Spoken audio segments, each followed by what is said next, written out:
ഓണാഘോഷം കഴിഞ്ഞു. ഉത്സവത്തിൻ്റെ 10 ദിനങ്ങൾ കടന്നുപോയി. വീണ്ടും നാം വർത്തമാനത്തിലേക്ക് വരുന്നു. വെൽക്കം ടു വർത്തമാനം. ഇന്നത്തെ പ്രധാനപ്പെട്ട പത്രവാർത്ത. തീവ്രവാദം, നുഴഞ്ഞുകയറ്റം, പട്ടാള ഭരണം, രാഷ്ട്രീയ അനിശ്ചിതത്വം, ഇതൊക്കെയാണ് എത്രയോ നാളായി ജമ്മു കാശ്മീരിനെ വേട്ടയാടുന്ന പ്രമുഖ പ്രശ്നങ്ങളെങ്കിൽ അതിനൊക്കെ പുറമെ ഒരു പ്രളയം മുക്കിക്കൊല്ലുന്നു ജമ്മു കാശ്മീർ എന്ന സംസ്ഥാനത്തെ. ആ വാർത്ത കഴിഞ്ഞ ഒരാഴ്ചയായി നാം കേട്ടുകൊണ്ടിരിക്കുന്നു. അവിടെ അകപ്പെട്ടു പോയ മലയാളികളെ രക്ഷിച്ച് കേരളത്തിലേക്ക് കൊണ്ടുവരാനുള്ള പെടാപ്പാട് പെടുന്നു കേരള സർക്കാർ. ആ സാഹചര്യത്തിൽ ജമ്മു കാശ്മീരിൻ്റെ പ്രളയം ബാധിച്ചു എന്നതല്ല, മറിച്ച് അവിടുത്തെ ഭരണത്തെ തന്നെ പ്രളയം ബാധിച്ചിരിക്കുന്നു. ഭരണം മുങ്ങി മരിച്ചിരിക്കുന്നു ദിവസങ്ങളായി എന്നാണ് മുഖ്യമന്ത്രിക്ക് പോലും പറയേണ്ടി വന്നത്. ഏതായാലും മടങ്ങിയെത്തിയത് എത്ര മലയാളികളാണ്? 500-ലേറെ മലയാളികൾ മടങ്ങിയെത്തി. വാർത്തയും വീക്ഷണവും പേജിൽ ആ വാർത്ത വളരെ പ്രാധാന്യത്തോടെ മാതൃഭൂമി തരുന്നു. കാണുക, മടങ്ങിയെത്തിയത് 500-ലേറെ മലയാളികൾ. സംസ്ഥാന സർക്കാരിൻ്റെ ദൗത്യം മാതൃകയായി എന്നും വാർത്തയും വീക്ഷണവും പേജിൽ മാതൃഭൂമി പറയുന്നു. വാർത്തയുടെ വിശദാംശങ്ങൾ ഇങ്ങനെയാണ്. ജമ്മു കാശ്മീരിലെ പ്രളയ ദുരന്ത മേഖലയിൽ നിന്നും ശ്രദ്ധേയമായ രക്ഷാദൗത്യത്തിലൂടെ സംസ്ഥാന സർക്കാർ മടക്കിയെത്തിച്ചത് 542 മലയാളികളെ. ആഭ്യന്തരമന്ത്രി രമേശ് ചെന്നിത്തല 4 ദിവസം ദില്ലിയിൽ ക്യാമ്പ് ചെയ്ത് രക്ഷാപ്രവർത്തനങ്ങൾ ഏകോപിപ്പിച്ചു. കേരള ഹൗസിൽ സംസ്ഥാന സർക്കാർ സജ്ജമാക്കിയ കൺട്രോൾ റൂമിലേക്ക് രാപകൽ ഭേദമില്ലാതെ 100 കണക്കിന് ഫോൺ വിളികളെത്തി. മലയാളികളെക്കുറിച്ചുള്ള വിവരങ്ങൾ സമയാസമയങ്ങളിൽ ഉദ്യോഗസ്ഥർ ആഭ്യന്തരമന്ത്രിയെ അറിയിച്ചുകൊണ്ടിരിക്കുകയായിരുന്നു. അങ്ങനെ 500-ലേറെ മലയാളികൾ തിരിച്ചെത്തി.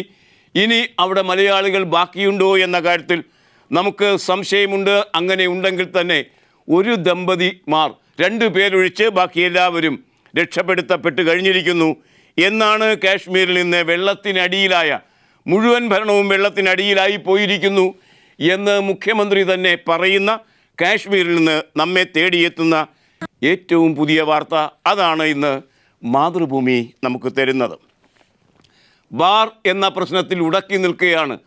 ബാറിൽ ഉടക്കി നിൽക്കുന്നു കേരളത്തിൻ്റെ ജനജീവിതം, രാഷ്ട്രീയ ജീവിതം, വാർത്താ ജീവിതം.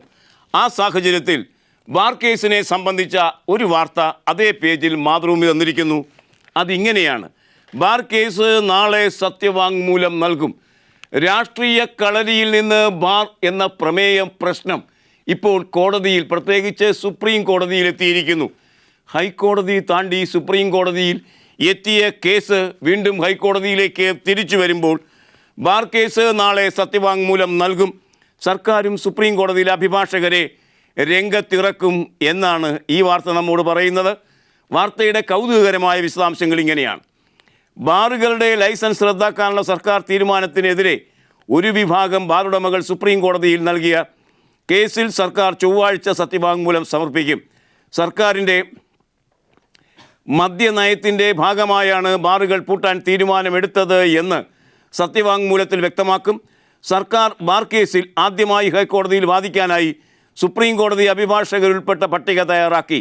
എന്നാൽ ഈ കേസിൽ ബാർ ഉടമകൾ നേരത്തെ തന്നെ സുപ്രീം കോടതി അഭിഭാഷകരെ കണ്ടെത്തി കഴിഞ്ഞിരുന്നു എന്നാണ് ഈ വാർത്ത നമ്മോട് പറയുന്നത്. ബാർ വിവാദം കൊഴുക്കുമ്പോൾ ബിയർ വൈൻ പാർലർ പ്രശ്നം വീണ്ടും UDF-ൽ ഭിന്നത മറനീക്കി പുറത്തു വരുന്ന ഒരു പ്രമേയമായി മാറിയിരിക്കുന്നു എന്നും അതേ പേജ് വാർത്ത മാതൃഭൂമി പറയുന്നു. അതിങ്ങനെ: ബിയർ വൈൻ പാർലറുകൾ അനുവദിക്കുന്നതിനെ സംബന്ധിച്ച് UDF-ൽ പുകഞ്ഞുകൊണ്ടിരിക്കുന്ന ഭിന്നത മറനീക്കുന്നു. ബിയർ പാർലറുകളാകാമെന്നതാണ് കേരള കോൺഗ്രസിൻ്റെ നയമെന്ന് PC ജോർജ് ഞായറാഴ്ച പരസ്യമായി പ്രഖ്യാപിച്ചു. ഇതിനെതിരെ ശക്തമായ നിലപാടുമായി കോൺഗ്രസിൽ നിന്ന് TN പ്രതാപനും രംഗത്ത് വന്നു. PC ജോർജിനെ പിന്നീട് KM മാണി തിരുത്തിയെങ്കിലും ബിയർ പാർലറുകൾ അനുവദിക്കരുത് എന്ന് അദ്ദേഹം പറഞ്ഞിട്ടുമില്ല.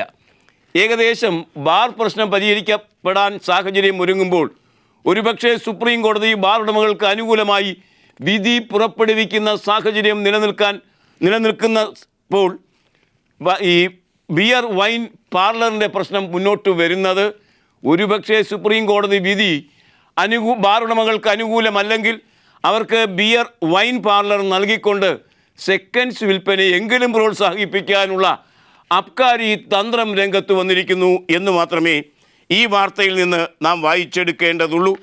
അങ്ങനെ കള്ളക്കളികളിലൂടെ മുന്നേറി കള്ളക്കളി മാത്രം സ്വായത്തമാക്കിയ ഒരു സർക്കാരിൻ്റെ ഹൈക്കോടതി ഇടപെടലിനെ സംബന്ധിച്ച ഒരു പശ്ചാത്തലമാണ് വൈൻ അതുപോലെ ബിയർ പാർലറുകളെ സംബന്ധിച്ച തർക്കം എന്ന് നമുക്ക് നിരൂപിക്കാം.